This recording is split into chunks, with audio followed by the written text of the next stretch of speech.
Fala, turma! Boa noite, tudo bem? Estamos aqui mais uma vez no Pode Blá Podcast, o seu podcast de todas as semanas, às quintas-feiras, 7h. Nós sempre trazemos aqui um convidado especial para o nosso programa. E hoje não seria diferente. Hoje vamos entrevistar um poeta e escritor de Praia Grande, vindo do Rio de Janeiro, conhecido por a sua abordagem aí, a sua contribuição na literatura, né? Ele que fala sobre diversos temas e promove sempre eventos literários, né? E ele é sempre ativo nos projetos e incentiva aí a leitura, a literatura em toda a região aqui. E é com muito prazer que eu recebo hoje ele, Celso Correia de Freitas, o presidente da Casa do Poeta de Praia Grande. Uma abertura dessa é quase um poema, não é, Celso? Com certeza, poesia pura, poesia pura. Um abraço, pessoal que está aí na audição, ouvindo aí o podcast Blá. Isso. Pode Blá Cast. Pode Blá Podcast. É isso, Pode Blá Podcast. Muito legal, muito feliz por estar aqui com você, Roberto, e pronto aí para você fazer as perguntas, eu poder interagir com você, com o seu público e a gente poder estar fazendo alguma coisa realmente boa no contexto da literatura. Celso, vamos começar. Tem muita coisa pra gente falar hoje aqui. É um bate-papo muito legal, um programa de 1 hora. E eu sei que você é um cara que tem bastante conteúdo, né? Não é à toa que temos aqui vários livros, aqui vários poemas, né? E hoje o Celso, inclusive, vai dar uma palhinha pra gente aqui de um poema especial. Sim. Só fazendo uma pequena lembrança, se você me permitir. Pois não. O senhor Tuta, que é o fundador da Rádio Jovem Pan, ele dizia: para você ter sucesso, você precisa entender do assunto e ter amor pelo que você faz, certo? Sim. Eu não concordo assim, até que de repente ainda não entendo tudo de literatura, mas tenho um amor profundo pela arte, pela literatura que está inserida dentro de um processo artístico. E falando também, aproveitando esse gancho, né? O seu Tuta, ele que faleceu agora recentemente, nesse mês de novembro, né? Os nossos sentimentos a toda a família da Jovem Pan. Com certeza. Da Rede Pan-Americana de Rádio. Uma ele grande também perda. Dizia bem assim, que ninguém faz nada sozinho. Isso é verdade, com certeza. Eu sempre tive isso como mote desde que eu cheguei aqui na Praia Grande, de que eu não faria nada aqui sozinho. Celso, vamos começar falando do Celso Poeta. O Celso Poeta, existem várias formas de se expressar culturalmente. Tem a dança, tem a música, tem o poema, tem várias formas de uma pessoa se expressar. Celso, por que você escolheu a poesia? Então, primeiro só fazer uma pequena colocação, até para que as pessoas entendam bem este processo. O poeta, ele é uma pessoa sensível, de imaginação fértil, sonhadora, que não está obrigado a explicar o mundo, mas sim transformá-lo com a sua arte. Sim. Então, todo aquele que tem um pé na arte, ele é um poeta. Ele pode ser um poeta da música, um poeta das artes plásticas, um poeta da escultura e um poeta literato, que é o meu caso. Eu comecei neste processo quando eu tinha lá pelos meus 13, 14 anos mais ou menos, quando eu estava no colégio interno, e no colégio interno eu pude ter uma vitória, um prêmio no meu primeiro concurso de poesia que eu participei. Isso, você imagina o peso disso, aos 13, 14 anos de idade. Bem jovem. 1969, por aí. E qual foi o prêmio que eu ganhei? Né? Além daquele tradicional certificado, foi um livro de poetas do século XIX, né? Um livro, uma antologia com poetas do século XIX. Quando fala assim antologia, é o que uma antologia? Uma antologia é uma coleção, você junta vários autores, sim, né? Sim. Junta vários autores num livro só, e ali vai ter o texto de cada um e é formado esse livro que se dá o nome de antologia. E você foi presenteado com uma antologia do século XIX, nessa época? Exatamente. Fui presenteado com um livro que retratava os poetas do século XIX. Foi aí que eu conheci Baudelaire, né? E o Victor Hugo. E ali eu vi que tinha alguma coisa dentro de mim que estava parecido com aquilo que eu estava, digamos assim, lendo ali, de escrever. Né? Porque eu já tinha aquela mania de escrever, aquela vontade de escrever. Você lembra O pessoal mais da antiga vai lembrar que antigamente as meninas tinham aqueles diários, né? As coisas eram expressas em diários. Caderninhos. Muitas meninas colecionavam também papéis de carta, poemas. E eu era sempre chamado a escrever alguma coisa nesses cadernos. Então vamos dizer que você se deu bem assim com as meninas na sua juventude, não? Exatamente. Então aquilo ali ajudou, porque eu começava a colocar para os outros aquilo que eu tinha na minha cabeça. Então quer dizer que você na escola, quando garoto, era o Celcinho Lábios de Mel? Não, eu acho que Lábios de Mel não, mas com certeza eu... porque você fala nisso porque você sempre adocicava as palavras. Sim, lógico. Dizer, e aquilo ali então foi trazendo uma proximidade minha com a questão literária, com a poesia, e eu fui vendo que dentro de mim existia algo além daquilo que eu estava fazendo, né, aquilo que me levou ao colégio interno, que eu estudava numa instituição interno, né, e eu comecei a descobrir a poesia e comecei a fazer, escrever, até o momento que eu pude participar do meu primeiro livro. Aí fui eu participando de uma primeira antologia. Aí daí para frente, hoje eu trouxe aqui para você ver os meus 6 livros solos, né? Solos é aquele livro do próprio autor, né? De autoria do próprio autor, e tenho mais 46 antologias que eu participei, ou seja, com prefácio, apresentações, textos, né? Então são 46 outros livros que eu tenho. Que você tem participações, além desses meus 6 solos. Então no total eu tenho 52 livros. Então você tem editados. 6 livros dos quais você participa. Eu sou direto, são meus. É único, autoral. Autoral, perfeito. E mais autoral, outros 40 e tantos, né? E mais 46 que são antologias. Que você participa.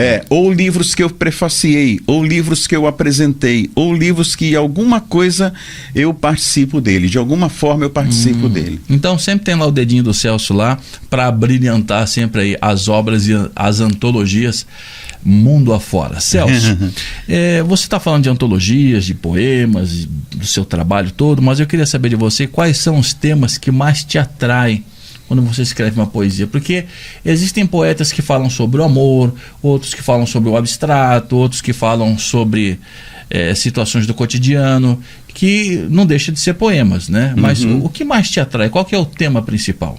Olha, eu tenho uma ideia, assim, que tem um ditado, uma sentença, que ela diz assim, né? Todo saber sem uma finalidade social é mera futilidade. Então eu penso muito no social, muito no social. O que o meu texto, ele pode de repente estar influenciando para que outra pessoa absorva ele e tome uma atitude a partir dele, ou até que ignore, mas ela vai ler. E também para que os escalões mais superiores também possam ver aquilo e pensar, caramba, o que esse rapaz está falando faz sentido e a gente precisa tomar uma atitude. Entendi. Então eu tenho essa preocupação social nos meus textos, né? Se você quiser eu posso até te mostrar alguma coisa aqui de imediato. Tem um textinho aí pra gente, rapidinho, quer ver? Aqui, escolhe um texto aqui, aí para a gente mostrar e ilustrar a conversa para quem está acompanhando a gente lá no Pode Blá Podcast, o seu podcast semanal aqui. Nesse YouTube. Texto aqui, ele tem apenas uma palavrinha meio pesada, mas é só ela. Não tem problema, aqui, né? Aqui no podcast a gente pode falar de tudo um pouco, aqui é censura livre. Ok, então vamos lá, presta atenção nesse texto. Inocente. Vamos lá. Corra, porra, a polícia vem aí. Tem cheiro de pólvora no ar. Um inocente espera o rabecão chegar. Tombou reto, morreu sem poder reclamar. Chora a família. Quem matou, por certo, conhece Brasília. Mas aí você bateu você deu um soco na boca do estômago aí, né? Exatamente. Então, é lógico, você tem várias, digamos assim, nuances dentro de você para escrever, né? Tanto romântica, como a tese social, a tese fantástica, mas eu tenho essa visão realmente do social de procurar fazer através dos meus textos uma visão para outro do que eu estou querendo dizer. Numa porcentagem assim, a gente está vendo que você tem uma linguagem bem direta aí em relação a isso, que envolve política, status social e tudo mais. Assim, num todo, assim, essa sua linhagem de poesias nesse sentido, dá o que? Dá uns 50%, 70% das suas obras? Não. É um todo ou é dividido? Não é um todo, não é um todo. Eu diria assim que ela vamos estabelecer uma coisa certa, assim, que seja 40% desse 40% social, 40% desse social, 30% romântico e os outros 30% diversos. Né? Vários temas, Sim, vários temas. Sem um tema específico, às vezes com algo que na hora me chamou a atenção. Mas, ô Celso, você além de poeta, eu sei que você é compositor de músicas. Também tenho algumas músicas. Mas você tem alguma coisinha gravada já por aí, não? Sim, tenho. Olha, a música, na realidade, é engraçado como as coisas acontecem na vida da gente.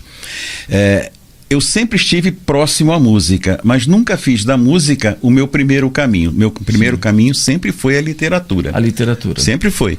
Mas antes de eu vir para Praia Grande, eu vim de São Paulo, eu trabalhava na Volkswagen na época. Aqui em São Paulo, em São Bernardo? Exato. Eu trabalhava na Volkswagen e, vendo meus colegas que moravam aqui na Baixada, me interessei por aquilo. E aí um dia comentei, né? E comentei com a minha esposa. No primeiro momento ela ficou preocupada por morar na Baixada, trabalhar em São Paulo, mas depois a gente acabou vindo. Por causa da distância, né? Distância, serra. Mas antigamente era um empecilho isso, né? Hoje em dia está tão rápido, hoje em dia é tão rápido. Aí, nesse meio tempo que eu vim para Praia Grande, foi aqui que eu já tinha uma vida cultural antes de vir para cá, mas aqui eu descobri a Casa do Poeta Brasileiro de Praia Grande. E aí eu entrei na Casa do Poeta de Praia Grande no dia 26 de agosto de 2004. Foi um presente de aniversário que eu mesmo dei para mim. Então, por eu ter esta vida anterior, cultural, por exemplo, em São Paulo, eu cantava em coral, eu gravei inclusive participei da gravação de um LP com Aguinaldo Raiol, que infelizmente faleceu agora na segunda-feira. Gravamos com ele a canção Noite Santa, uma canção de Natal. Mas eu nunca tive interesse assim de chegar para uma pessoa dessa, olha a minha letra, vê se você consegue fazer. Nunca. Sim. Só que um dia, de repente, eu fiz uma letra, isso já recente, já, questão de 2012 mais ou menos. Eu escrevi uma letra, aí mostrei para uma colega minha, ela mostrou para um grande sambista do Rio de Janeiro, o Eros Fidelis, uma pessoa incrível, que compôs música para o GP, para Alcione. Ele gostou da minha letra, botou música na letra, aí daí para frente foi Eros Fidelis, foi Dido Oliveira. O Dido Oliveira, ele foi muito famoso na época daquela novela Rainha da Sucata, que a trilha, uma das músicas da trilha sonora era dele. Aí veio o Dido Oliveira, veio o Marcelo Dourado lá de Fortaleza. Aí, hoje, a música acabou sendo uma realidade. Para mim, eu já estou aí com umas 20 músicas já gravadas, disponíveis lá no Spotify. Bacana, Celso. Bacana, Celso. Mas isso dentro daquele conceito que você mesmo falou, ninguém faz nada sozinho. Sim. Eu precisei ter, num momento de criação até o momento daquilo se tornar uma realidade, alguém que chegou e abraçou a minha ideia. Entendi. E falou, vamos juntos. Aí alguém que chegou, pegou uma letra minha, gostou, botou música, né? Hoje eu já tenho com Eros 3 músicas já. Né? 3 músicas. Bacana. O Livre-Arbítrio, Bastardo e Traíra. Né? O Dido Oliveira também, e o Valber Meirelles, que é um compositor tipo Almir Sater, lá do Noroeste Fluminense, que toca uma viola sensacional, também tem uma música com ele. Falando em Noroeste Fluminense, você veio muito jovem, né, do Rio de Janeiro para cá, né? Não muito jovem. Eu vim muito jovem de Itaperuna para o Rio. Aí sim. Tá. Agora, do Rio para São Paulo, eu vim para cá em 1979. Então você já veio garotão? Já estava trabalhando. Garotão. Você já veio garotão. Já estava com a idade formada, trabalhando. Você trabalhava com o que lá no Rio de Janeiro? No Rio, quando eu saí do Rio, estava no Exército. Sim. Né? Eu saí estava no meu serviço militar normal. Chegou a servir 1 ano? 6 anos. Obrigatório? 6 anos? 6 anos. Saiu de lá soldado, sargento, cabo? Saí sargento da reserva. Sargento da reserva. Sim, senhor. Terceiro, É o primeiro batalhão de guarda no Rio de Janeiro. E saí de lá, servi de 73 a 79. Servi 3 anos no BG e 3 anos no CPOR. Você, lá nos seus tempos de folga lá no Exército, lá, ser papel e caneta? Sim, sempre.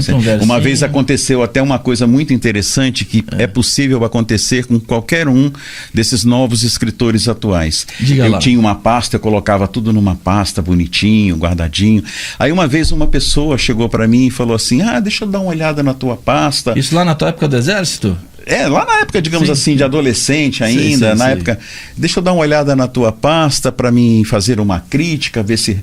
Aí, tudo bem, eu dei a pasta para ela. Quando a pasta voltou, tinha realmente lá algumas informações.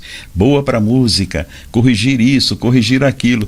Mas eu também notei que estavam faltando cerca de 14 ou 15 letras. Sim. Que eu nunca mais tive noção de onde elas poderiam ter parado. Mas você sabe de cabeça? Não. Elas se perderam na história, elas estavam dentro de uma pasta, alguém tirou, levou com alguma intenção. Entendi. Então, falo, sempre cuidado quando darem suas obras, seus trabalhos para alguém. Vejam bem direitinho, se guardem bem, tirem fotos, copiem tudo. Eu, naquela inocência... Hoje está mais fácil, né? Hoje está mais fácil, hoje tranquilo, mas antigamente não era, e era muito Mas aquela pasta ali te rendeu alguns reais, não?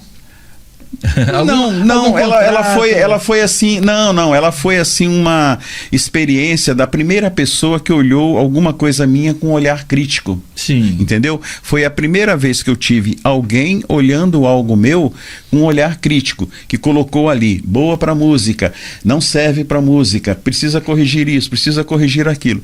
O fato dela de repente ter levado aí umas 14 letras minhas, por exemplo, aí é outra história, né? Mas, Celso, hoje você já consegue ser esse crítico de olhar uma obra e dar um panorama e fazer uma crítica construtiva, de mexer no texto, de fazer alguma coisa para que ele fique mais atrativo para as pessoas? Hoje você tem essa visão?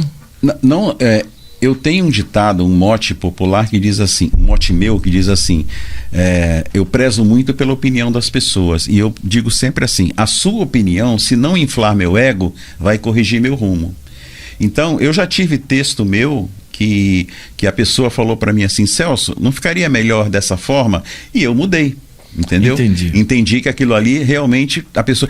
E eu também sou chamado, às vezes, em obras de outras pessoas, a fazer isso também. Sei. E eu faço dentro daquilo que me cabe fazer, de opinar, né? De poder humildemente estar analisando algo feito por uma outra pessoa, de poder também dar a minha opinião e ela aceitar ou não, né?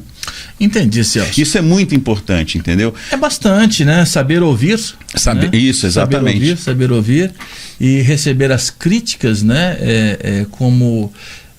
Não fazer dessas pedras no caminho obstáculos, mas sim uma escada. Não, eu nunca fiz, eu sempre tive essa opinião. A sua opinião, se não inflar meu ego, vai corrigir meu rumo. E essa é uma frase sua, isso daí? Não? É frase minha. Como é que é? Se a sua... A sua opinião, se não inflar meu ego, vai corrigir meu rumo. Bacana. Ô, Celso, eu sei que você é criador de uma estrutura literária chamada Overtrip. Sim. Eu andei pesquisando um pouquinho sobre obrigado. Aí. E você conseguiu desenvolver um sistema onde entre 11 versos e 32 palavras você constrói um poema concreto. Me explica melhor sobre essa Overtrip que você conseguiu desenvolver. É só você que tem essa técnica ou existem outras técnicas no meio da poesia? Tá, boa pergunta. É assim, na poesia, né, você tem sonetos, você tem rondós, você tem vilancetes, você tem haikai, poetrix. Todas essas formas, ela tem uma estrutura. Vamos pegar, por exemplo, o soneto. O soneto é um poema de 14 versos com 2 quartetos e 2 tercetos. Ou seja, são 2 quadras de 4 versos cada uma e 2 de 3 versos cada uma. Então o soneto no seu todo tem 14 versos. Sim. Certo? Beleza. Lembra que eu falei no início que eu tinha ganho lá um livro dos poetas do século XIX? Então, uma antologia. Isso na poesia se chama-se o classicismo da poesia. Sonetos, vilancetes, haikai, rondós, isso chama-se o classicismo são as poesias clássicas, né? As poesias clássicas. Nós tivemos um brasileiro que ele também não gostava dessa coisa do classicismo. E aí o que ele criou? Ele criou o verso livre. Quem foi essa pessoa? Carlos Drummond de Andrade. Ou seja... Não foi ninguém, né? Só o Carlos Drummond de Andrade. Só. Ele para fugir desse classicismo, ele criou o chamado verso livre, onde você não estava obrigado a ter a rima perfeita, a estrutura perfeita. Você falava com o teu coração. É isso que eu queria tirar essa dúvida com você. Tem gente que procura fazer poemas, né? Sempre pautando a rima, e às vezes não faz tanto sentido o poema em si. Preza mais a rima do que o Carlos Drummond de Andrade, ele liberou o brasileiro, principalmente, por ele ser nosso, dessa perseguição da rima perfeita, de você ter que, né? Então, o verso livre, você escreve aquilo que vai no teu sentimento. Lógico, cada linha de um poema é um verso, né? Cada linha é um... Então você escreve sem a preocupação da rima, mas com a preocupação do sentimento. Aí, o que aconteceu comigo? Eu, também querendo fugir um pouco desse classicismo, eu sempre quis ter um poema que representasse o meu pensamento. Sim, claro. Que mostrasse a forma de eu ver o mundo. Essa é a ideia. Aí foi onde eu comecei a pensar. E nessa época eu tinha uma loja no terminal rodoviário Tudo de Bastos, ali no Sítio do Campo. Sim. Né? E aí era eu atendendo o cliente, escrevendo, jogando fora. Às vezes a minha mulher chegava na loja, a loja estava forrada de papel amassado, assim, porque até que um dia eu consegui arrumar a estrutura, que seria essa estrutura de 11 versos e 32 palavras, você fazer um poema concreto. Aí, quando eu lancei essa estrutura... Quando fala assim concreto, é começo, meio e fim. Começo, meio e fim, dentro da estrutura, e um poema que eu defini como assim, como se fosse um soco de um boxeador, né? Entendi. Um soco, pá, pá, um nocaute de um boxeador. Tanto é que esse primeiro poema que eu li aqui, O Inocente, ele é em overtrip.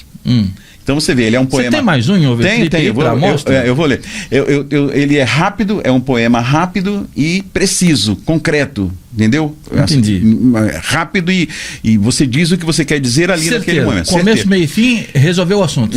E aí essa estrutura, ela ganhou o gosto de uma poeta gaúcha chamada Mardilê Friedrich Fabre, que hoje que hoje já nos deixou, já é falecida. E ela disse assim: o overtrip veio para ficar.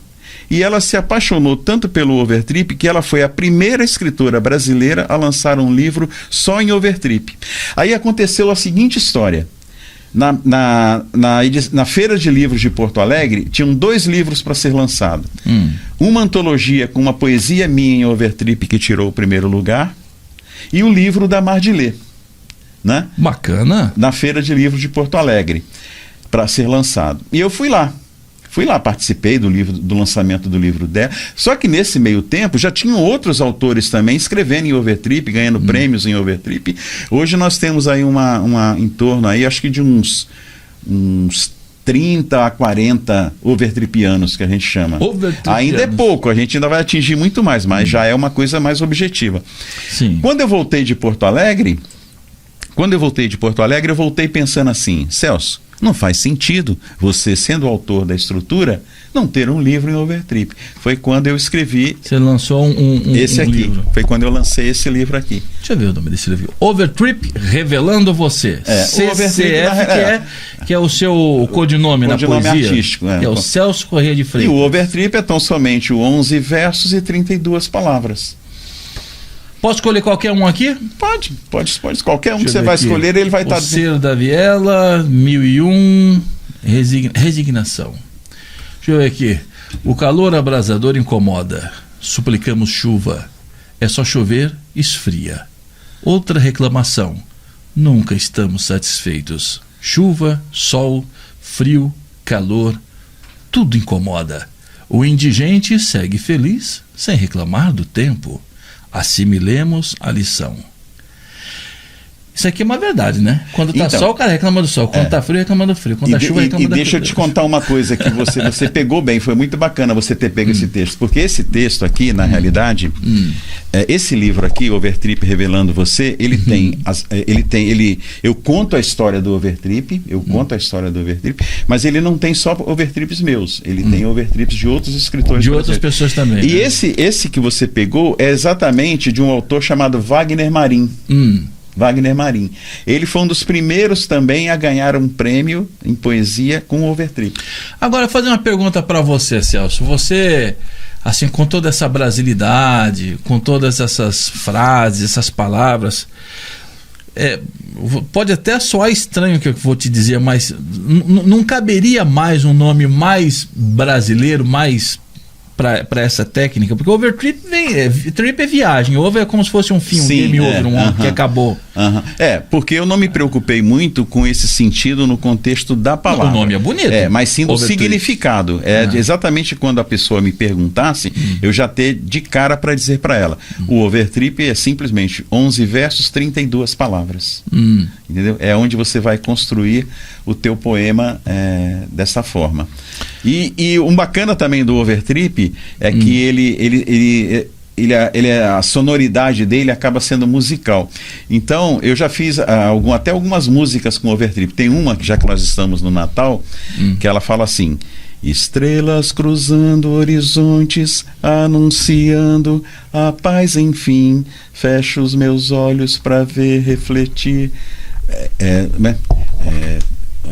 Desculpa, mas deixa eu pegar aqui que aí fica mais fácil. Não dá para lembrar de tudo, né? De 6 aqui, livros, não. Estrelas cruzando horizontes, anunciando a paz, enfim, cerro meus olhos para ver essa divina luz possuir meu ser. Ter um Natal feliz me faz muito bem, que seja assim também com você. Blém, blém, blém, blém, blém. Já que estamos em época de Natal, né? Coisa de Papai Noel. Não, é uma música de Natal. Isso aí tá parecendo aqueles jingles da televisão dos anos 80, 70, isso, né? exatamente. Blém, blém, blém. Ô Celso, você acha que a poesia está ligada diretamente ao romantismo na maioria dos casos? E no mundo de hoje, você acha que falta poesia nas pessoas? Você é um cara que vem atravessando diversas gerações, né? Sim. Desde quando você era garoto. Hoje nós já estamos aqui já com cabelinho branco já, né? Tanto eu quanto você. Você mais do que eu um pouquinho. Mas você tem acompanhado a juventude, tem acompanhado a literatura, e você acha que falta poesia nas pessoas no mundo de hoje? Não. Na realidade, não é que falte a poesia, o que falta é a prática da poesia, né? Porque a poesia, ela está em tudo, né? Por que não tem poesia naquele senta, mexe, vai? Não, mas eu digo assim, mas vamos imaginar assim, a poesia, ela está na música, a poesia, ela está na música. Quando você dá uma oportunidade para um jovem de se manifestar poeticamente, ele vai se manifestar com aquilo que tem dentro dele, com aquilo que ele conhece, né? E que para ele é legal. Mas talvez ele faça isso, talvez por não conhecer outras formas de se expressar poeticamente.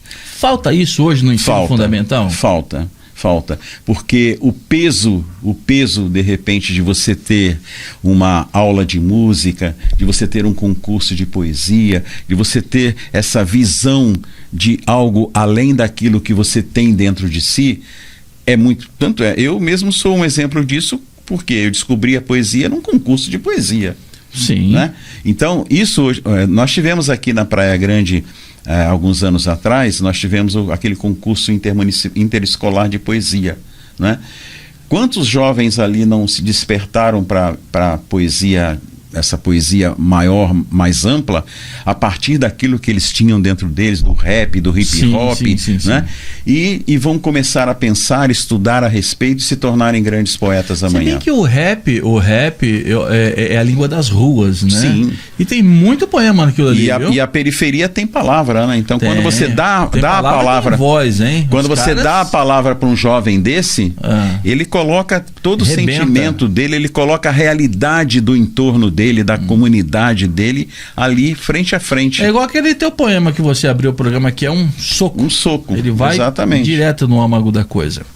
Você considera aí algum escritor ou poeta como uma grande inspiração para o seu trabalho, ou é tudo que você faz é coisa da sua cabeça?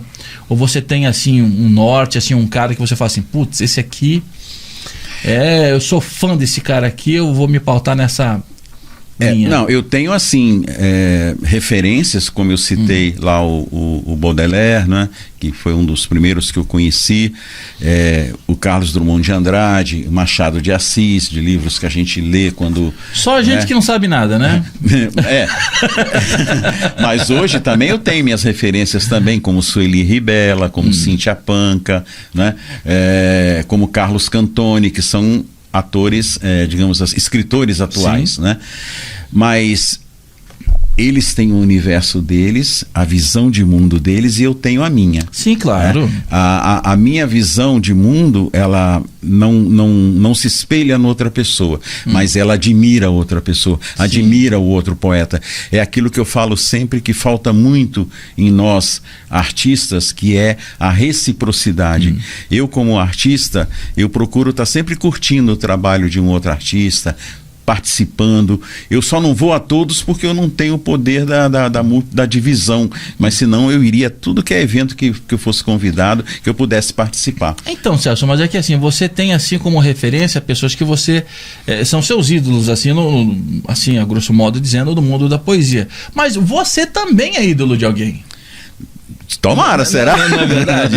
Assim como você tem os seus ídolos no seu segmento, outras pessoas também que acompanham a tua caminhada, a tua trilha do sucesso aí, nos seus livros, nos seus poemas, tem pessoas também que têm você como uma referência. Agora, eu pergunto para você, talvez você não saiba, mas como é para você esse sentimento e essa responsabilidade de saber que o que você faz vai ditar o norte para outras pessoas e que você está sendo referência para outras pessoas. Isso você tem então o seu ídolo é uma coisa. Sim. Agora, quando você é o ídolo de alguém, aí a coisa muda de figura.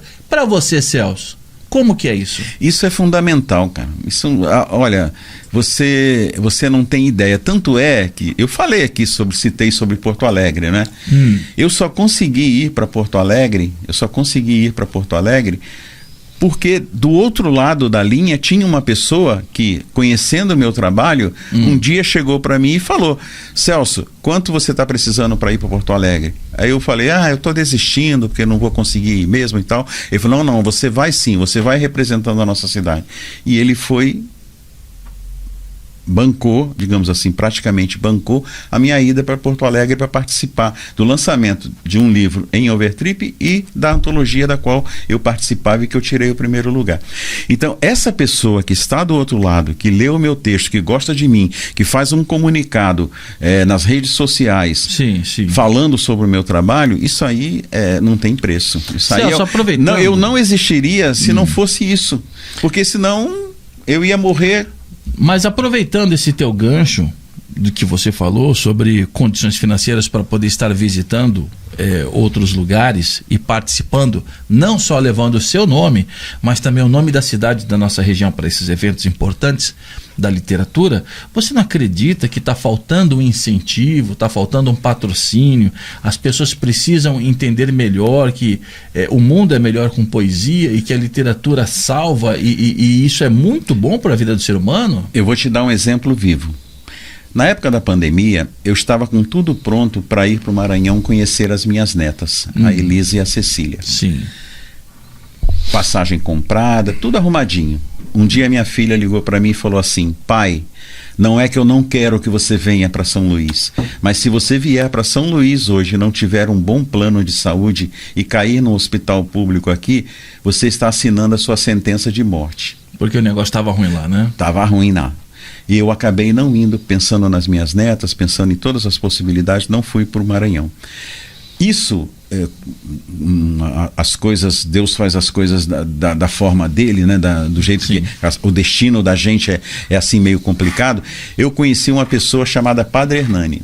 O Padre Hernani, ele era de uma paróquia lá de Bom Lugar, na cidade de João Lisboa. Bom Lugar? Bom Lugar, em João Deve Lisboa. Deve ser ótimo esse lugar, E ele tinha um projetinho, exatamente. E ele tinha um projeto que era construir uma biblioteca para os alunos, para os estudantes da região pudessem ter uma fonte de consulta. Quando ele me falou desse projeto dele, na mesma hora eu comecei a apoiar ele das formas que eu podia. Já mandei 2 caixas de livro e fiz o que eu pude para poder ajudar ele. Sim, sim. Aí, posteriormente, eu apresentei a ele a uma amiga minha que era da Cultive, que é uma entidade lá de Genebra, na Suíça. E a Cultive abraçou o projeto dele. Hoje essa biblioteca é referência na região inteira. E aí ele quer que eu vá lá porque no dia 29 de novembro vai ter a inauguração da sala Maria Cândido Portinari, que é filha do Cândido Portinari. Bacana. E ele quer que eu vá porque ele entende. Celso, você faz parte disso daqui, você ajudou a fazer isso daqui, você tem que estar aqui de qualquer jeito. E eu já comecei uma campanha. É imprescindível. Eu já comecei uma campanha de apoio, porque eu particularmente não tenho condições para ir, para assumir essa viagem. E eu já comecei por e-mail e tudo, e hoje também vou começar a mandar para os amigos. Abre lá um vaquinha.com.br. Sabe que eu pensei em abrir a vaquinha? Não, vai lá, vaquinha.com.br, coloca lá o teu projeto. Eu pensei, mas uma coisa me assustou. Que foi? As vaquinhas, elas promovem muitas cópias as pessoas pegam todos os seus dados ali e promovem. Então eu falei assim, não, eu não vou correr esse risco. Bom, eu vou fazer direto. Vamos fazer assim. Então nós vamos fazer uma vaquinha agora aqui. Vamos lá, agora que vamos aproveitar o podcast, porque o podcast é para isso. Ok. Se não for servir para ajudar as pessoas, não adianta eu estar aqui. Exato. Vamos lá, você está precisando ir para onde? Eu preciso ir para a cidade de João Lisboa, lá eles falam povoado, aqui seria bairro, né? Fica onde no Maranhão. No Maranhão. João E Lisboa. Lá tem um trabalho muito bacana do qual você fez parte. Fiz parte, um projeto do qual eu fiz parte, que eles querem que eu esteja lá para poder inaugurar uma sala chamada Maria Cândido Portinari, e essa viagem... filha do Cândido Portinari. Sim. E essa viagem eu estimo que eu vá gastar nela em torno aí de uns R$3.000 mais ou menos. Entre ida e volta, estadia, alimentação. Vai passar o quê? Uns 4, 5 dias lá, uma semana? Não precisa? Não, nem isso. Eu quero mesmo rápido, porque eu também tenho minhas obrigações aqui, não posso ficar lá muito tempo. Então vamos lá, para ajudar o Celso aí, Maranhão, né? No Maranhão. Para o Celso ir para o Maranhão e voltar, como é que faz para ajudar o Celso? É através do meu Pix.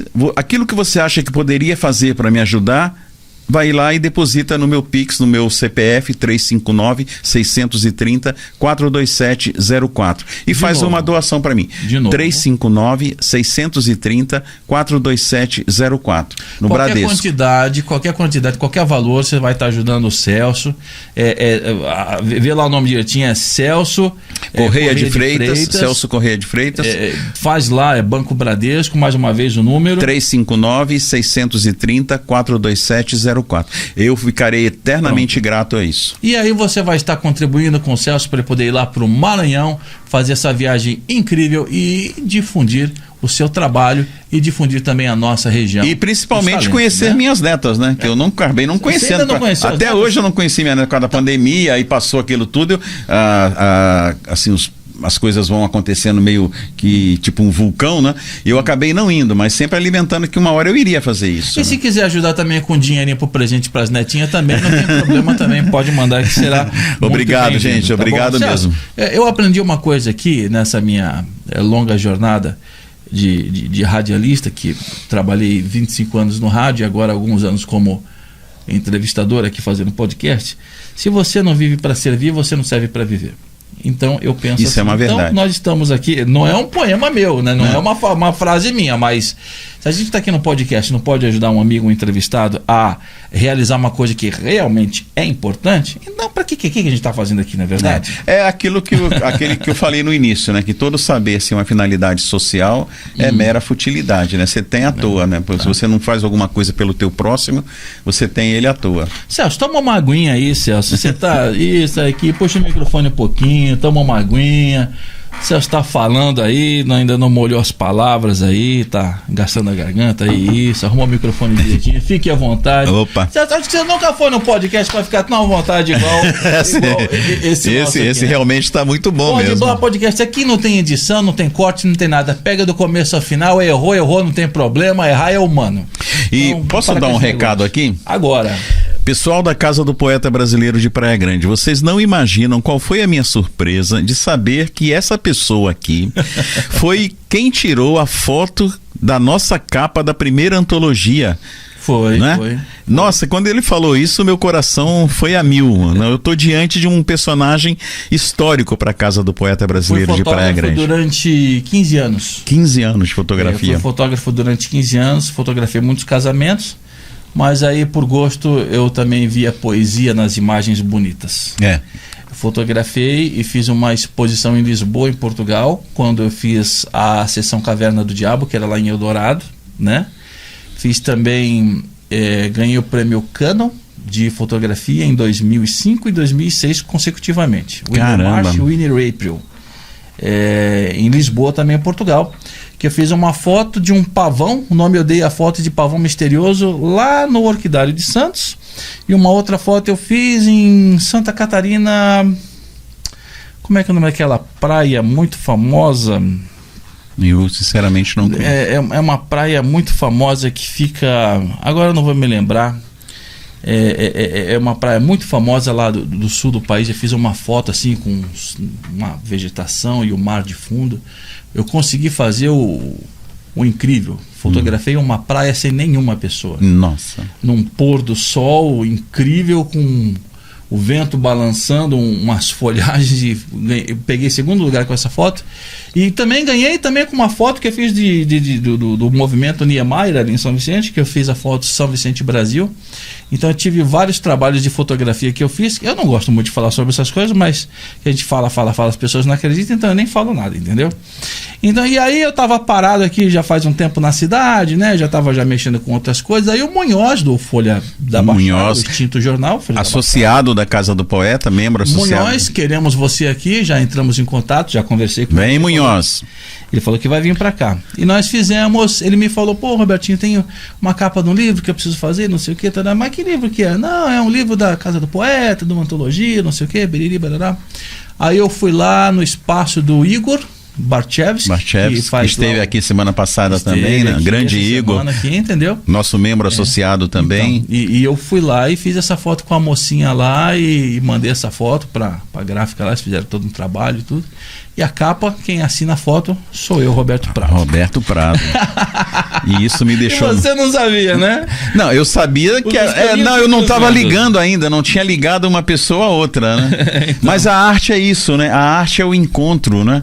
Ela vai promovendo esses encontros e é onde as coisas vão acontecendo, né? Celso, voltando aqui ao nosso assunto, qual foi a experiência mais marcante? Assim, um evento assim, você fala assim, putz, isso aqui foi foda, meu. Como poeta, já na profissão, como poeta. Olha, eu acredito que este foi a primeira, com certeza, porque não tem algo que possa parecer com isso daí. Foi quando eu consegui publicar o meu primeiro poema numa antologia e quando de repente, né, eu me lembro, foi até lá na Casa de Portugal, lá em São Paulo. Sim. E de repente eu sou chamado ao palco para receber o diploma, a antologia, todo aquele ritual, né, aquele protocolo existente em lançamentos assim, com pompa e circunstância, né? Então, impactante, aquele realmente foi o primeiro momento mesmo, porque era onde eu estava tendo o meu nome. Foi um divisor de águas para você, não? Não foi um divisor de águas, mas ele foi uma seta. Sim, sabe? Ele foi por aqui. Pode seguir por esse caminho, porque aí depois dela já veio uma outra editora, me convidou para uma outra antologia chamada Poeta Profissão Homem. Aí eu deixei de entrar com um poema só, entrei com 10 poemas, né? Porque já era uma antologia selecionada, até chegar chegar nessa antologia aqui, ó, por exemplo, ó, que foi editada lá em Genebra, na Suíça, falando sobre um autor brasileiro, Gonçalves Dias. Esse aqui é Gonçalves Dias, o poeta nacional do Brasil. Esse aqui é seu livro. Essa foi a última antologia que eu participei. A última não, a mais recente. Não, é a mais recente. É verdade. A mais recente. Iramaia, me desculpa, Iramaia, não é a última, é a mais recente. Vamos mostrar aqui. Então, essa antologia foi lançada pela editora Cultive, que é a sede dela lá em Suíça, em Genebra. Sim. Lá. E material bem feito, bem acabado. Sim, se eu tivesse condições também, eu teria ido lá pro lançamento, mas não pude, né? Vamos falar aqui a grosso modo aqui dos livros aqui, vamos lá, Destino em Transição, Celso Corrêa de Freitas. Isso. O Destino em Transição, eu na realidade assim, eu conto a minha história em versos. Eu conto ela em versos, toda ela em versos. Se você abrir, você vai ver que ela está contada assim, tem toda uma quadra de versos.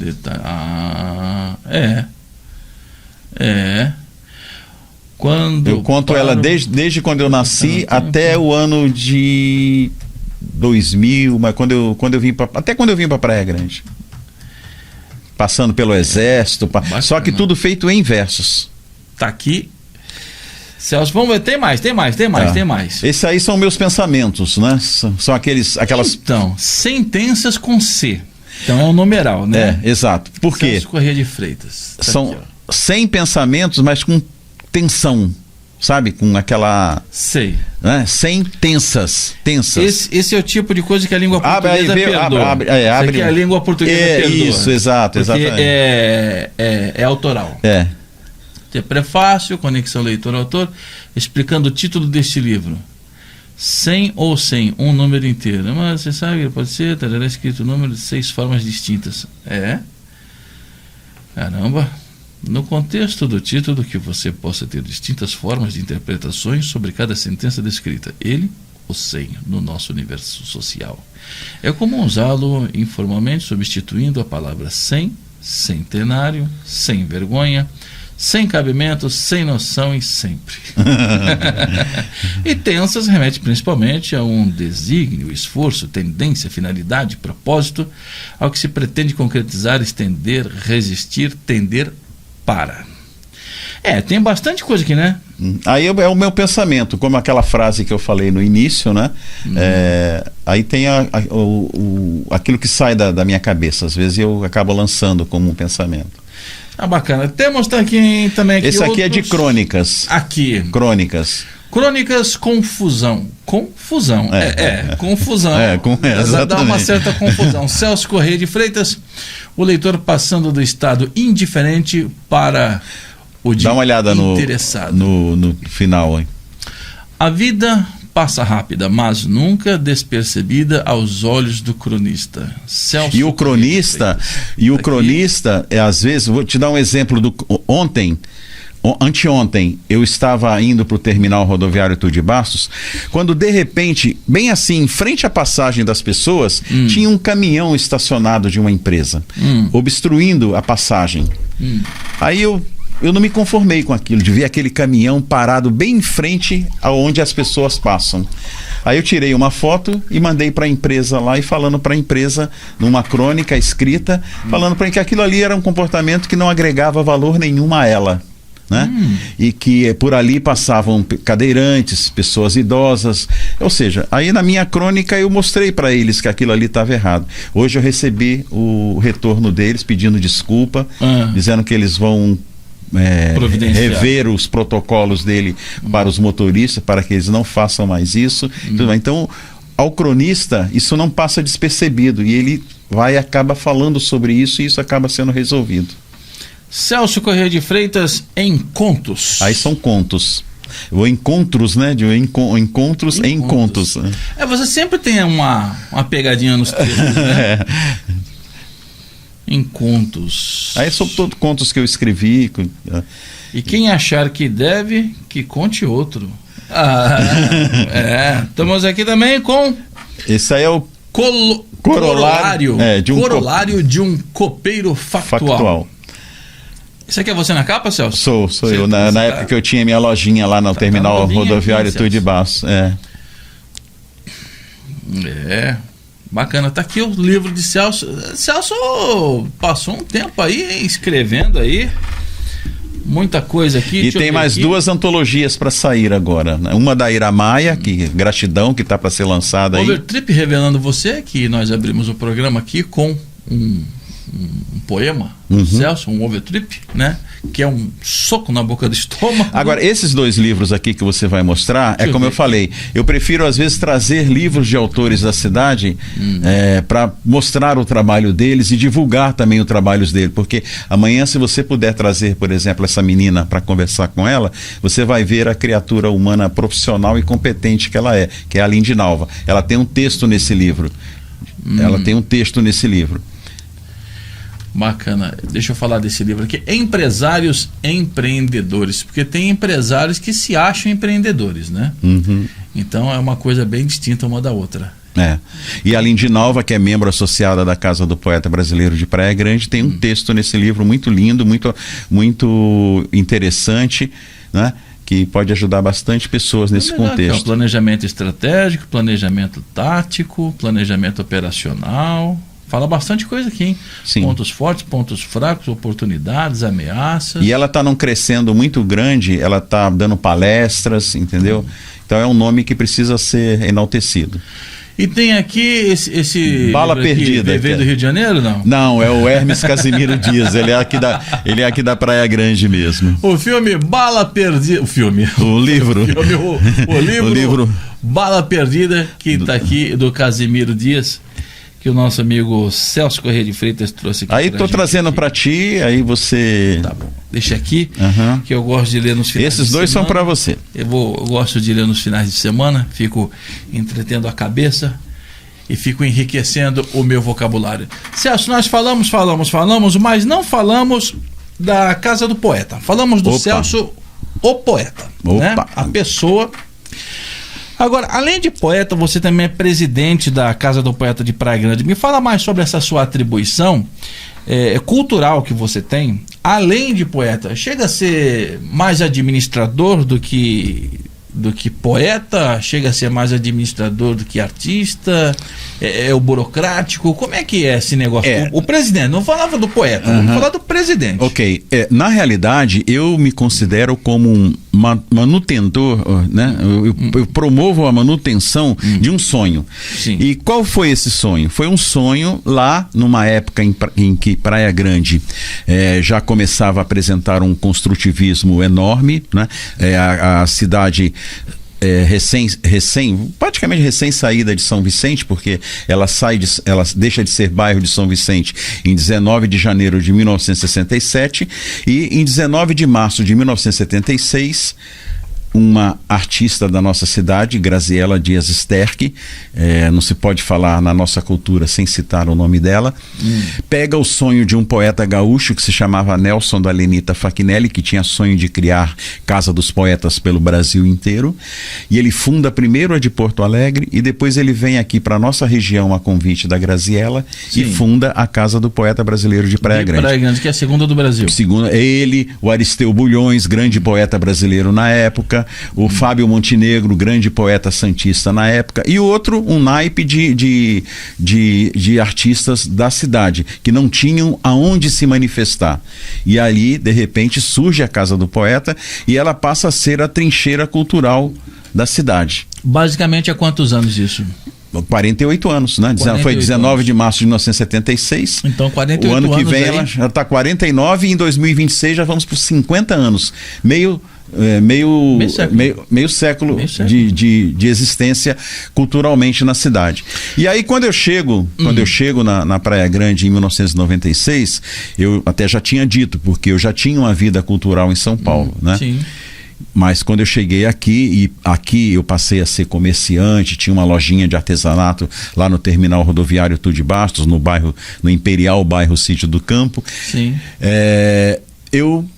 Eu vendia meus livros, assim, eu tinha um balcão com os meus livros na entrada da loja. Sim. E um dia um escritor da cidade, a esposa dele comprou meu livro.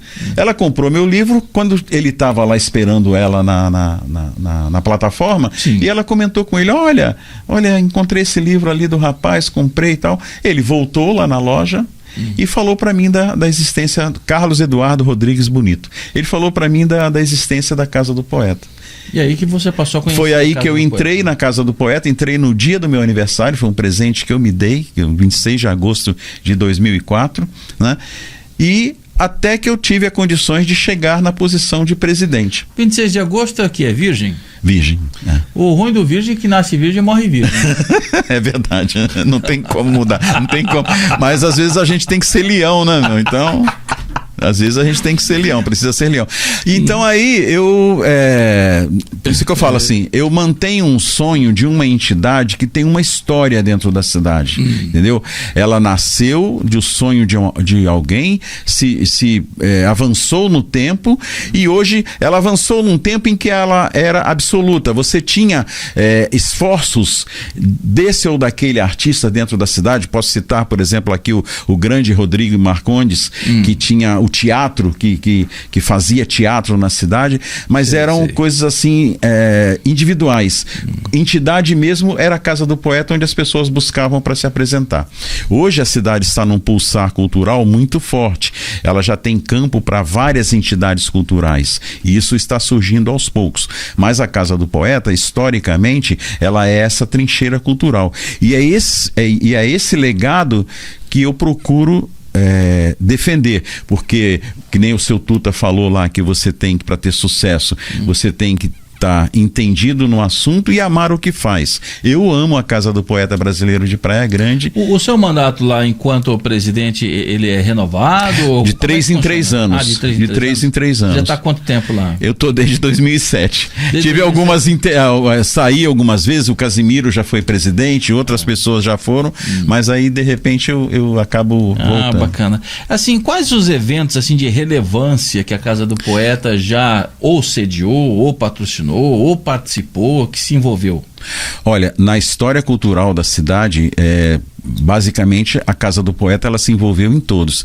Ela tinha o Cri Arte, o Salão de Artes de Praia Grande, ela participava também ativamente, tanto é que o nosso maior artista plástico, Rodolfo Rondon, que você precisa entrevistar, você vai ver que é uma criatura humana extraordinária, ele é da Casa do Poeta também.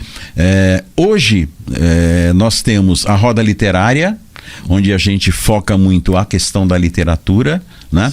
E nós temos o Sarau dos Pensadores. O Sarau dos Pensadores a gente abre o leque. Esses são os eventos constantes que vocês fazem? Constante, não? Todo mês. Todo mês. Tem data certa? Tem data certa. A Roda Literária é sempre na segunda quinta-feira do mês. E o Sarau dos Pensadores às vezes muda, mas é sempre ou na última sexta ou na última quinta-feira do mês. Tá, mas esses eventos são feitos aonde? No Palácio das Artes. No Palácio das Artes. Nada mais justo, né? Nada mais justo. O professor Renato Lage sempre falou isso pra gente. O local da Casa do Poeta é dentro da nossa biblioteca. E vocês têm lá uma sede, não? Não, nós não temos uma sede. Estatutariamente, a sede da Casa do Poeta é na Casa do Presidente. Mas o nosso sonho é ter uma sede. Mas a prefeita podia arrumar um cortinho lá, um puxadinho no Palácio das Artes, né? Um setor, né? Porque Palácio das Artes... O que se entende pelo palácio? Não precisa ser no Palácio das Artes, não. Qualquer. Para com esse negócio. Ô, prefeita Raquel, ainda está no mandato. Para chamar. Uma puxadinha ali, só uma portinha ali já tá bom, né? Não, mas para chamar de nossa, em qualquer espaço que a prefeitura puder nos ceder, a gente vai ser nosso e a gente vai cuidar com muito carinho, colocando ali dentro a arte da nossa cidade. Tô sendo modesto, né? Um puxadinho. Mas desde que você sabe, puxadinho dentro do Palácio. Você sabe que muitas vezes as pessoas perguntam para mim, imaginam que o Palácio das Artes é da Casa do Poeta. Você sabe que isso existe. Palácio das Artes se subentende. Não, e a Casa do Poeta está sempre envolvida nas manifestações culturais junto à prefeitura, né? Então, quando ele surgiu, todo mundo achou que, finalmente a Casa do Poeta vai ter uma sede. A Casa do Poeta ou a Praia Grande já teve, assim, alguma relevância internacional no mundo das artes? No caso, os poemas, os poetas, a Casa do Poeta já esteve envolvida em alguma coisa internacional, não? Você, por exemplo. Agora, da Casa do Poeta é o Rodolfo Rondon. Mas você é membro honorário da casa a partir de hoje. Vou colocar você como membro honorário da Casa do Poeta Brasileiro de Praia Grande. Mas nós temos o Rodolfo Rondon, nós temos alguns escritores do passado que conseguiram uma projeção com livros no cenário internacional.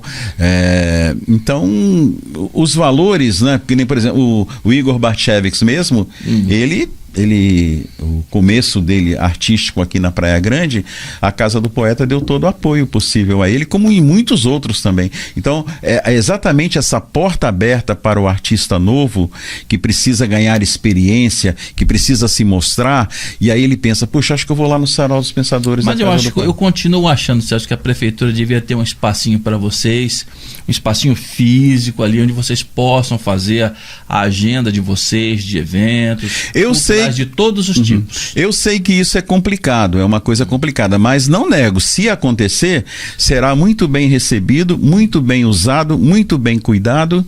Por quê? Porque nós levamos uma história de 48 anos de algo que surgiu na Praia Grande, através na gestão do prefeito Leopoldo Estácio Vanderlinde. Conheci ele, viu? Certo? Conheci o Leopoldo, conheci o filho dele, o Leonardo também. Então, ele morava aqui na cidade Oceano. A Casa do Poeta, ela precisa ser, digamos assim, tombada através da ação de algum vereador ou que possa abraçar essa causa como patrimônio histórico da cidade, entendeu? E a partir desse momento ela ter uma sede. E aí futuramente também, junto com a Casa do Poeta, nós tenhamos no contexto literário, no contexto da literatura, a Academia Praia-Grandense de Letras, que de repente poderia funcionar no mesmo lugar. Entendi. Entendeu? Junto com outras entidades culturais também. Imagina o peso disso daí, a representatividade disso lá fora, você ter numa mesma cidade uma casa de poetas, uma academia de letras e uma outra entidade cultural qualquer. Ô Celso, como é que você vê, falando nesse negócio todo aí, sobre sede, sobre eventos, como é que você vê os eventos literários na Baixada Santista? Você acha que está sendo suficiente para atender a necessidade da região, a necessidade cultural da região? Olha, Santos, por exemplo, Santos tem uma atividade cultural, está tendo uma atividade cultural muito grande, principalmente agora... Só um adendo, porque Santos é a capital da Baixada Santista, né? Sim, principalmente agora com a recente inauguração da Casa da Cultura em Santos. Hoje até mesmo eu pedi para a Cíntia, que faz sempre a divulgação, para que coloque também a divulgação da nossa roda literária, porque esse é um evento caiçara e tem uma relação de eventos caiçara em curso, o nosso também tem que estar colocando. Tem que fazer parte. Itanhaém, por exemplo, é um município ativo também, no contexto da literatura. A Academia Itanhaense de Letras é muito ativa também. Então, eu acho que os eventos, eles estão acontecendo. Os artistas interessados só precisam ir buscar os espaços para poder estar se apresentando. Tem aí uma dificuldade nisso, não? Não, nunca tive. Sempre fui recebido muito bem pela Academia Vicentina de Letras em São Vicente, hoje que a presidente é a Sônia Delcin, muito amável, ela, a Deise Giannini, as pessoas recebem todos muito bem. Santos também, principalmente lá na Casa da Cultura, que recentemente foi inaugurada. Sim. Itanhaém, eu confesso que eu não conheço no contexto de Peruíbe, Mongaguá, eu não conheço, mas eu tenho amigos lá que às vezes vêm em eventos nossos aqui. Agora lá mesmo eu não sei se tem de repente uma academia, se tem uma casa de poetas, não sei, mas eu acredito que não tenha não, mas eu acho que nem por isso deixam de fazer seus eventos também. Tá, mudando um pouquinho de assunto, Celso, eu vejo que você é um cara que escreve muito, que fala muito bem, já participou de diversas antologias, hoje é presidente da Casa do Poeta de Praia Grande, tem uma história muito bonita. Agora eu faço uma pergunta para você, Celso. Você que é o cara do papel, da tinta, de escrever, a moda antiga, vamos se dizer assim, né? Hoje nós estamos num mundo digital, onde tudo se confunde com redes sociais, arquivos em PDF, e-mails, Instagram, Facebook, TikTok. Como é que tá esse negócio para você? Você acha que com essa tecnologia e com esse avanço todo das redes sociais, vai ficar mais fácil para o Celso ou para uma pessoa que queira fazer o que o Celso faz, divulgar melhor os seus trabalhos, não? Com certeza, sem sombra de dúvida. Você está tendo uma dificuldade com isso? Ou uma facilidade com isso? Não, eu não tenho dificuldade nenhuma, apesar da minha idade, apesar dos cabelos brancos e tudo, e entendo que o jovem, né? Os jovens que têm essa facilidade e que de repente têm o sonho de estar publicando um livro, de estar lançando uma música ou coisa parecida, isso para ele já, hoje em dia, é muito mais fácil. Hoje em dia, você, para lançar um livro, você imagina isso há 10 anos atrás, esse livro aqui, por exemplo, O Destino em Transição, quando ele foi publicado, não se publicava, um autor não conseguia publicar menos de 500 livros. Tinha uma quantidade mínima, né? Exato, uma quantidade mínima, e isso era um custo enorme, ou seja, era um projeto de vida que você fazia para depois nunca mais fazer mais nada. Porque... E não era certeza se ia ter retorno. Exatamente, né? Exatamente. Hoje em dia, você tem editoras que fazem por demanda. Se você quiser publicar um livro, ela publica. Se você quiser publicar 10, ela publica. Entendi. Se você quiser publicar 100, só para fazer ali um lançamento entre parentes, entre amigos, para dizer que você escreveu um livro, você faz. Se você quiser, você faz até ele inteiramente de graça numa Amazon. Entendi. Né? Então é só você ter o conhecimento, os caminhos que às vezes você tem, digamos assim, você tem na tua família lá aquele senhor que tem uma linda história para contar, um projeto na gaveta de contar a história dele, mas ele não tem esse contato. Então vai lá, você que tem, fala: vô, vamos escrever o teu livro, vó, vamos escrever o teu livro, e faz um livro, porque é um legado, é um testemunho que você deixa para a posteridade. E na música também. Antigamente você, para registrar uma música, era um problema, burocracia, custo. Hoje você tem locais onde você faz o registro da tua música tranquilamente, por um custo extremamente acessível. Eu, por exemplo, tenho as minhas músicas todas num site, não sei se posso falar o nome aqui. Diga. Que é o Músicas Registradas, do Sim. Guto Santana, um cara que já foi artista, que conhece o meio, e que um dia falou assim: olha, eu quero resolver o problema desses jovens artistas. Então, sim. Criou um mecanismo, uma ferramenta onde você pode registrar a sua música num custo baixíssimo, de uma forma legal, e tá lá para você divulgar ela. Você está trabalhando em algum projeto novo, Celso? O meu projeto novo hoje, sinceramente, é a terceira antologia da Casa do Poeta Brasileiro de Praia Grande. Já está mexendo os pauzinhos. Já estamos mexendo os pauzinhos para isso acontecer, definir a quem nós vamos homenagear, os poetas que vão participar. Obrigado, você me escolheu lá. Brincadeira.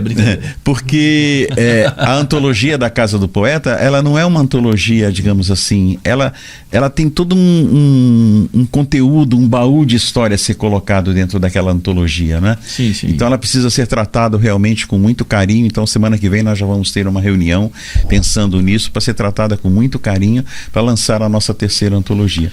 Para finalizar esse nosso bate-papo aqui, nem parece, mas já passou 1 hora, né? Para finalizar, como é que você gostaria que a sua poesia fosse lembrada? Eu gostaria que Porque o que você escreveu é para a eternidade, né? Ah, sim, boa ou não, ela vai ficar. E ela vai ficar, e pode acontecer como aconteceu comigo, como com qualquer de um novo escritor. Sim. Um dia um dia eu cheguei numa biblioteca e era assim, não era biblioteca, era um apanhado de livros dentro de um clube esportivo. Sim, sim. Né? É como se fosse uma biblioteca, mas não era uma biblioteca, evidentemente. Que fosse, vai. E de repente, quase, olhando aqueles livros, eu fui lá e encontrei um livro meu. Olha aí que bacana. Eu encontrei um livro meu. E eu fiquei super feliz com aquilo, porque eu sabia que em algum momento aquele livro foi pego, foi lido, foi devolvido para que outra pessoa pegasse, e assim a máquina gira. Isso é uma satisfação enorme. Então, pensem nisso, tá? Pensem nisso. Teve um tempo que eu vendia meus livros na praia. Eu tinha um personagem chamado Caçador de Leitor. Então, Caçador de Leitor, essa foi boa. Quando eu via uma pessoa lendo algum jornal ou um livro, eu chegava para ela e falava assim: quem traz um livro à mão sempre terá espaço para um outro no seu coração. Posso lhe apresentar o meu? Aí já ganhou o cara. A pessoa deixava, eu ali acabava vendendo um livro, 2, nunca voltava para casa sem ter vendido 3, 4 livros. Aí um dia, me lembro que a senhora olhou para mim profundamente, assim, com o meu livro na mão, e falou: nossa, eu moro há 30 anos na Praia Grande e não sabia que a Praia Grande tinha escritores.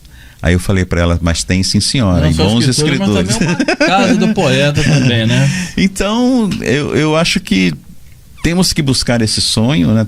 Os jovens têm que realmente procurar fazer a sua vontade de colocar a sua arte em evidência, buscar aonde ela pode ser colocada em evidência, e com isso ele vai estar ganhando experiência, para que a hora realmente dele começar a despontar, o seu trabalho mesmo ganhar evidência, ele saber da origem, por onde ele passou, os caminhos que ele trilhou até chegar ali.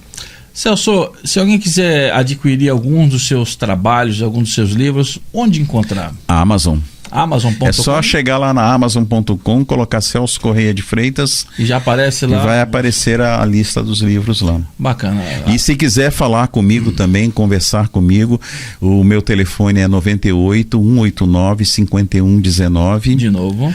98 189 5119. É só pedir adicionamento lá no Zap, que a gente vai ter uma porta aberta para eu poder estar falando dos eventos da casa, os dias direitinho. E se a pessoa quiser também ficar membro associada da casa, eu mando uma fichinha de inscrição para ela. E ela a pessoa entra lá em contato com você por esse número e aí tem todas as informações. Mais uma vez o número: 98 189 5119. Celso, espero que você tenha gostado do nosso bate-papo. Espero que você tenha se sentido bastante à vontade para falar tudo aquilo que você estava com vontade de falar, tá? E foi um prazer receber você aqui. Obrigado pela paciência, obrigado por ter vindo até aqui, ter disponibilizado. Eu sei que você tem seus compromissos como presidente, como chefe de família, e eu dei aí meio que um break lá, uma quebrada na sua agenda, para você vir aqui fazer esse bate-papo com a gente. Eu te agradeço de coração. Eu agradeço também muito a você, Roberto, por essa oportunidade, e essas oportunidades elas têm um peso enorme na vida da gente, porque ela repercute muito, né? E agradeço aqui, espero ter chegado ao coração de quem vai estar nos assistindo depois, né? A gente podia encerrar com um poeminha assim bonitinho, um poema assim bacana. Você quer escolher algum aí, Celso? Vamos lá. Escolhe um livro aí, escolhe qual é o livro que você quer. Eu vou pegar esse aqui que eu participei da antologia. Vamos encerrar o programa de hoje. É o que? É um verso? Não, uma prosa? Eu vou pegar do Overtrip mesmo, porque até eu achar ali vai... Pega aí. Vamos pegar um do Overtrip, um texto bacana aí pra gente encerrar a nossa entrevista de hoje com chave de ouro, com a participação de Celso Correia de Freitas e um Overtrip. Olha, eu vou ler um Overtrip de uma pessoa chamada Ludmar Gomes Molina. A Ludmar Gomes Molina é a nossa maior poeta no momento, é a nossa Cora Coralina atual. Opa! Ela é fascinante, ela é conhecida até como a vovó do rap. Vovó do rap? É a vovó do rap, tá? Então eu vou ler esse poema dela aqui, Sentimentalismo. Eu prefiro ler o dela porque a estrutura é minha, mas o poema é dela, mas aí eu falo dos dois, né? Faço o merchan dos dois. Então vamos lá. Beleza, vamos lá. Sentimentalismo. Ele estava tão perto, podia alcançá-lo, mas tudo tornou-se incerto. Simplesmente recuei. A insegurança... Deixa eu ver. A insegurança... A insegurança calou-me. Sentimento inútil. Chegou, me paralisou. Me ocultei. E ele virou versos. Singela poesia que inexplicavelmente me consome. Esse é um Overtrip. Esse é um Overtrip. É aquela técnica do 11 versos e 32 palavras. Todos eles aqui são 11 versos e 32 palavras. Pois é, amigos, falamos com Celso Correia de Freitas, presidente da Casa do Poeta de Praia Grande. Ele que é uma personalidade em nossa cidade e nossa região, participou hoje aqui do Pode Blá Podcast, o seu podcast de toda quinta-feira às 7 horas da noite. Estamos no YouTube, no Facebook e no Instagram. Adicione aí na sua relação, nos seus sites preferidos, o nosso podcast. É um prazer estar aqui falando com você. Semana que vem, quinta-feira, tem mais um entrevistado. Hoje foi o Celso, amanhã poderá ser você. Grande beijo, grande abraço e obrigado pela audiência.